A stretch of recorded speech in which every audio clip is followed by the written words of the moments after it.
Once upon a time, a man went to Gautam Buddha for advice on how to control his emotions.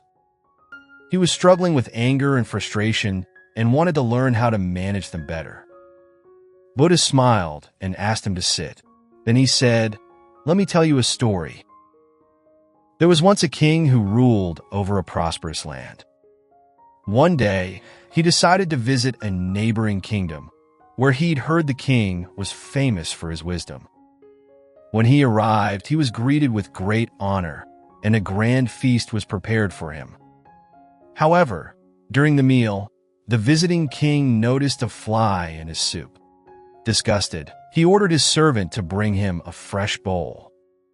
The wise king of the neighboring kingdom observed this and said, "Your Majesty, don't be angry. It's just a small fly. It doesn't matter."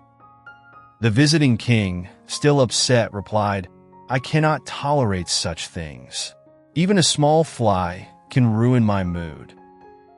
The wise king smiled and responded, "It's not the fly that ruined your mood. It's your reaction to it. You have the power to control your emotions. Don't let them control you." Hearing this, the visiting king realized the truth in his words. From that day onward, he practiced staying calm in situations that would have triggered him before. Over time, he found he could keep his composure and make better decisions. You see, not reacting is a powerful lesson. So often, we react without thinking, which leads to unnecessary consequences. Anger and frustration can harm relationships and cloud our judgment. But controlling our emotions doesn't mean suppressing them. It's about acknowledging how we feel and choosing to respond thoughtfully instead of impulsively. In another part of the world, there was a young man named Anthony. He too struggled with his emotions. Anthony often reacted impulsively to things that upset him, getting into arguments and hurting people with his words.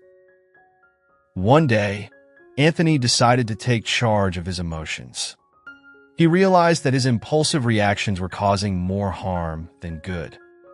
So, he started practicing mindfulness and meditation to become more aware of his thoughts. He also learned the art of not reacting. Whenever something happened that would normally trigger him, Anthony would step back and take a few deep breaths. He'd assess the situation calmly and respond thoughtfully. At first, it was tough. He still felt anger and frustration, but over time, it became easier. He started to control his emotions rather than letting them control him. Soon, Anthony's relationships improved. He wasn't getting into arguments anymore, and people began to notice how calm and composed he'd become. One day, a friend came to Anthony for advice, feeling upset about something. Anthony listened carefully and offered comfort. His friend, feeling better, said, "You always know what to say.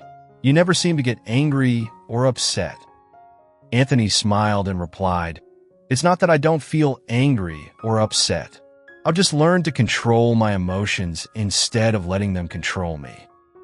It's made a huge difference in my life." Anthony shared his experience with mindfulness and not reacting. His friend was grateful and tried it out for himself. Over time, Anthony became known for his calm, thoughtful nature. He was admired for handling difficult situations with ease and for the peace of mind he radiated. This is the lesson to take from this story. Controlling your emotions can transform your life. It's not about ignoring or suppressing them, but responding wisely.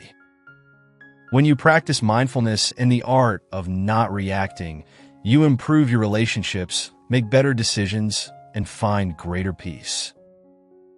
So, remember, while you can't always control what happens, you can always control how you respond.